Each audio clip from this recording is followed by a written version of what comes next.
Hi everyone, our journal page today. I'm working in this journal that I made from 240 grams paper, just from a paper pad, and I've attached it back to back. Sorry.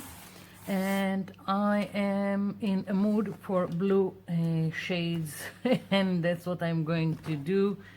I'm going to start with some, I thought maybe to start with all the page with this turquoise color, but now I'm thinking let's play with all the colors. So and it really doesn't matter with what color you have, what shade of blue you have. I'm just playing with it.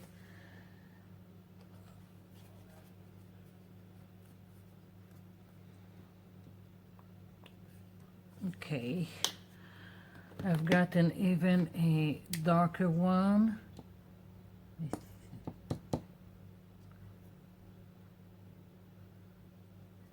Well, out. Okay, I don't know.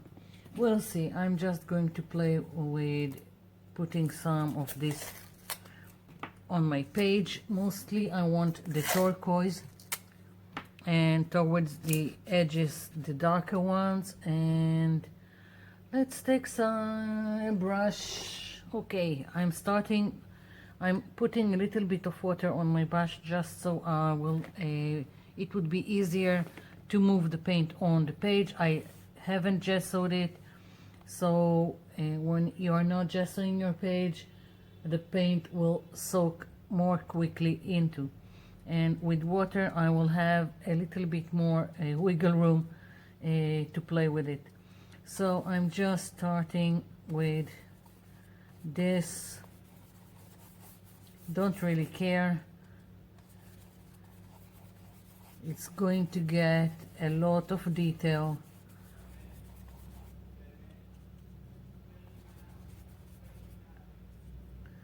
On top, so it really doesn't matter.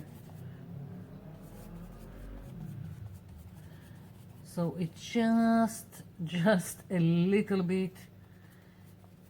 The turquoise was a little bit too light, too bright for me, for what I'm planning. So maybe I will go over it and add a little bit like this. And because, as I said, I have a little bit of water on my brush, then it's just easier to move and blend between the colors, and I can always come back and add something else. It's just playing.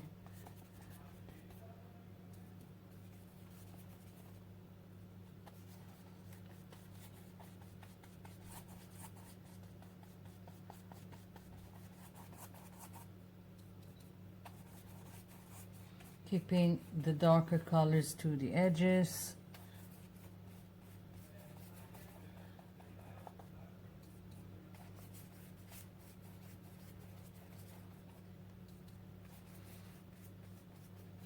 I'm trying to be quick about it. There is no technique to it. It's just smearing paint.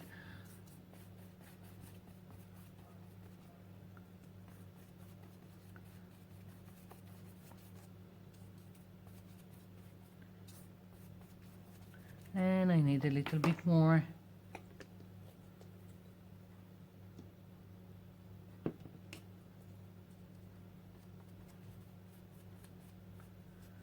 Forgot to put some page underneath to protect, but never mind.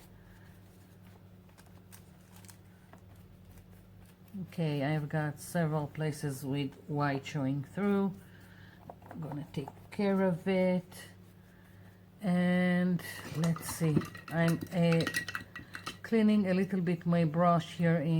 I have a jar of water here, and I think I will take a little bit more of the turquoise and just play again until I'm satisfied with what I have.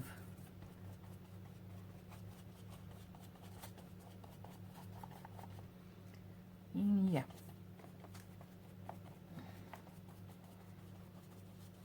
Okay.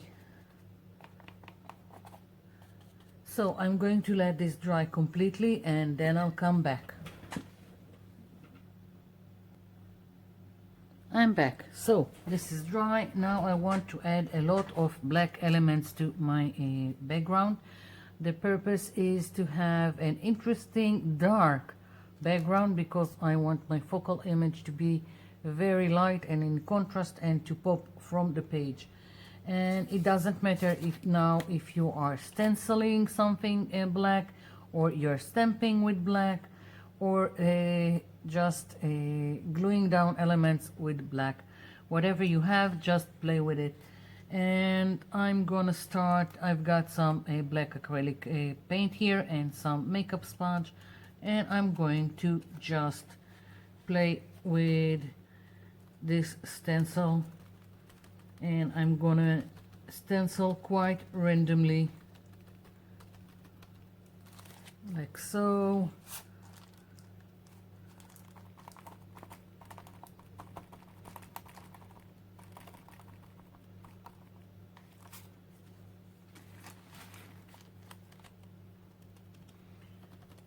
You pick the elements that you want in the background, otherwise it really doesn't matter. You want circles, do circles. You want anything else, do what you like, and with whatever you have.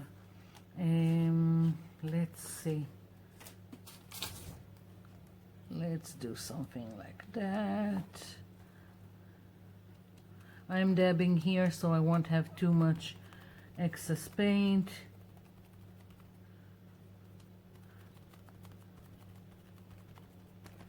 Although it can hardly be seen, the black on the darker blue, it's still there. It still adds something to the whole. Okay, so I'm putting it here also. It adds details and also some kind of framing to my page.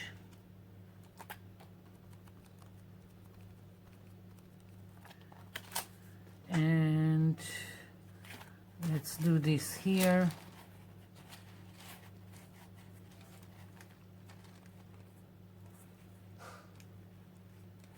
Where is the I'm trying to see where the masking tape is ending.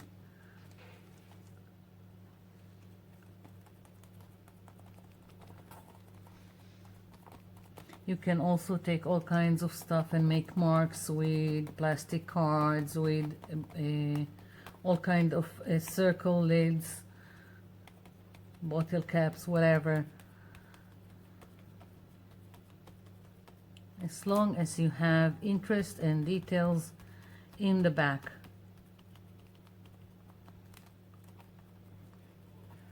Yeah. Okay, I've got this, and as you can see, I'm just playing with the elements here. It's not planned. I'm just continuing adding where I think it's needed, and I think I want more of this here. Yeah, my boys, you can hear them in the back.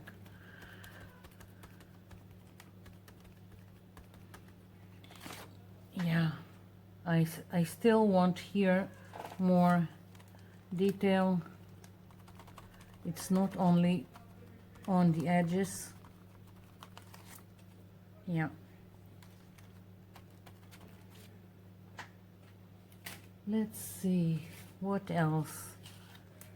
So I'm just winging it, if you can call it that. I'm just adding and adding details. It's just a background.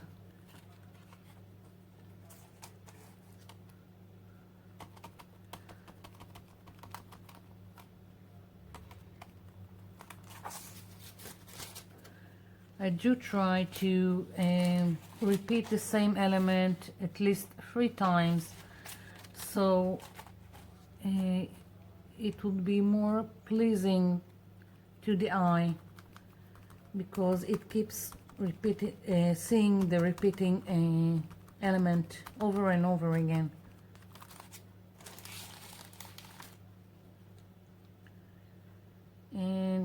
And what else? No, I don't want this one.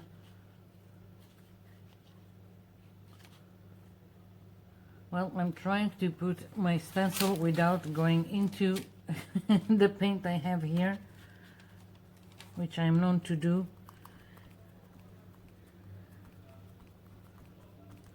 If you can smear something, get into something, I'll do it.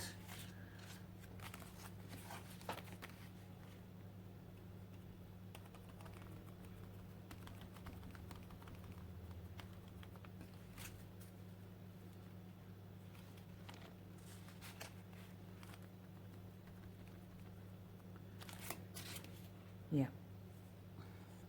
Do I need something more? I don't know. I keep stenciling more elements.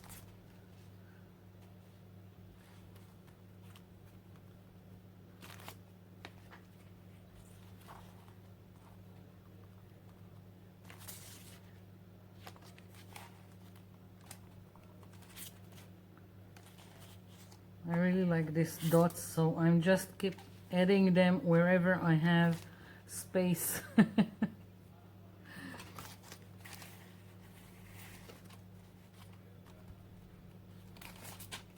Okay, so this is finished, and I want to give it a blast from my heating tool, just to make sure that I don't smear anything, and I'll be back. I'm back. So now I'm ready for my focal image. I'm going to stencil it. This is the stencil I'm going to use. Sorry, by the way, all the stencil I've used today I ordered from AliExpress. Now, when you have a very dark background, if you want your image to be to pop up on the page, you need to first stencil with gesso, and that's what I'm going to do. I'm going to place this here and take a makeup sponge. Let's take a new one just in case.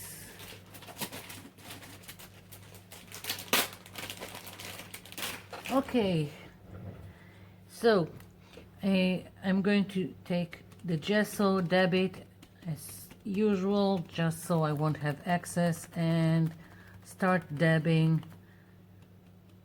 my stencil. Now go easy, you don't want spillage,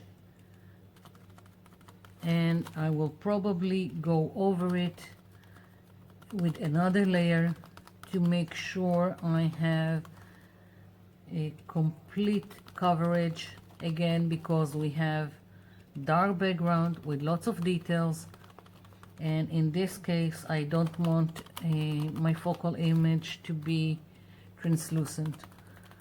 I want it to pop, and that's why the use of gesso and probably two layers of it.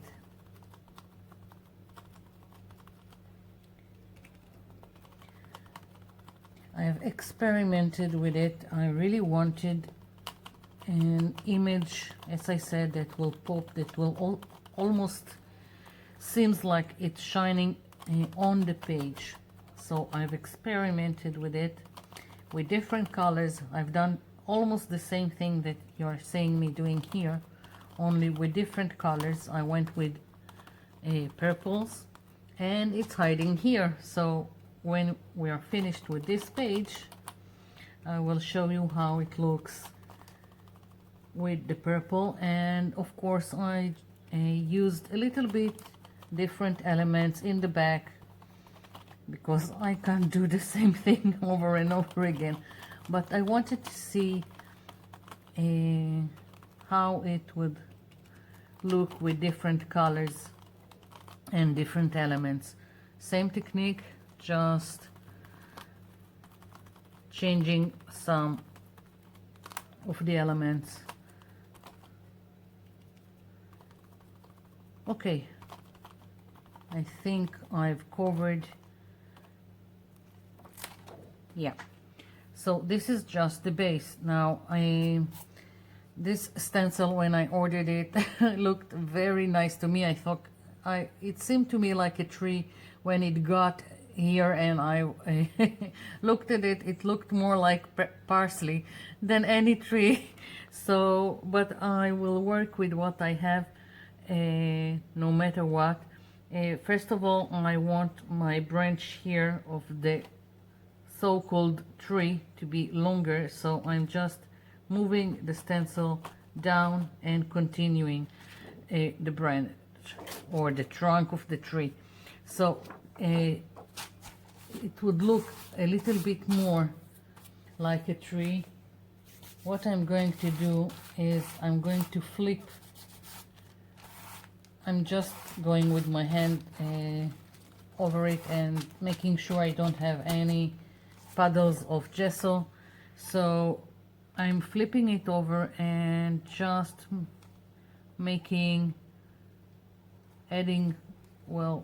I'm adding more branches with the same stencil, playing with it until I think it's, no, maybe lower,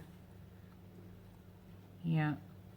Okay, so same thing here, just continuing with the gesso and picking the details that I want. I'm not going to use all of the stencil. I just want this to add this branch, and so I will end up with something that looks more like a tree.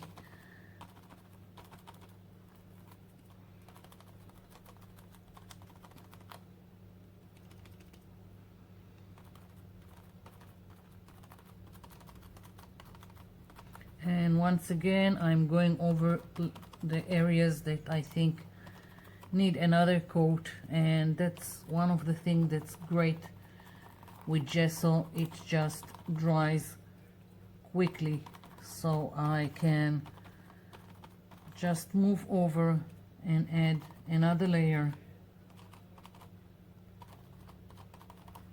Let's see, yeah, okay. So we've got this, and I'm again flipping it over, and now I want to add the color that I want to my tree, and I've picked two colors. If it's interesting to you, this is light mint and this is oxide green. I just picked the major color that I wanted, which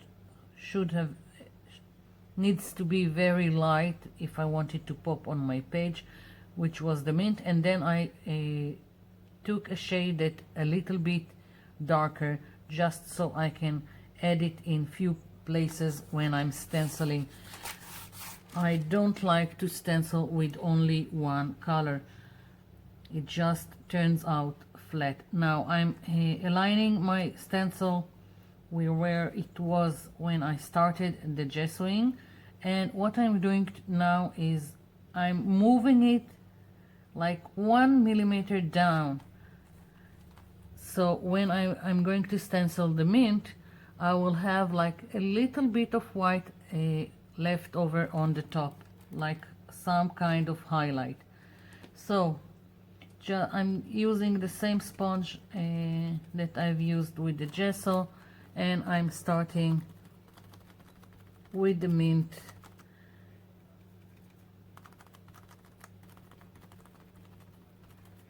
And of course, also with this, you might need more than one layer to get the complete coverage.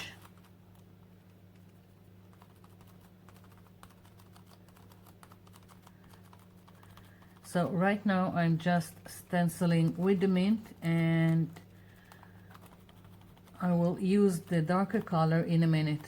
I just want to lay down the first layer of the major color I've picked for the stencil, and then I will add a little bit of the darker color. Now I'm dipping into the darker color and I'm picking random places that I want to add it.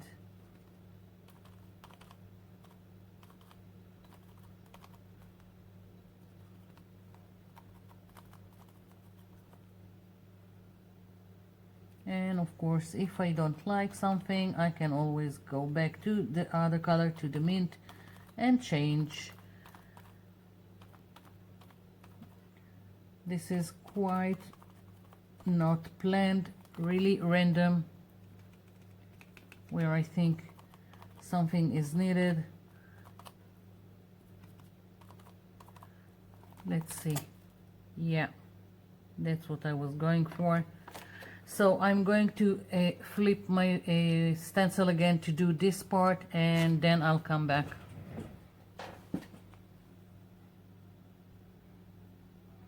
I'm back and I finished stenciling. I'm really loving it. The only thing I want to add is now I'm taking a fan brush with a little bit of water, taking a little bit of what was left with the mint from the mint, and I'm taking what is left of the gesso and mixing it and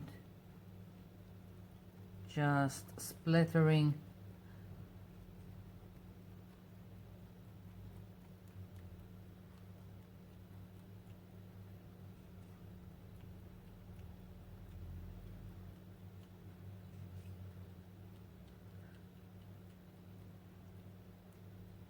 yeah. Okay, so this is finished now for the big reveal, and I will try to peel this very gently. Okay, here is the the purple one, and I went heavier with the darker colors in the back. I hope you can see it, and I'm in frame. Let's move this. Yeah, and the only thing is that here I've glued some paper napkin that had a black element on it on top of white and stamped with black. I'm going to come closer to the camera just so you can see both of the pages with the details in the back. I'm really satisfied with this and how it turned out. So I hope you like it and you'll try something similar. Thank you for watching, and thank you for leaving me comments below. I'll be seeing you in my next video. Bye for now.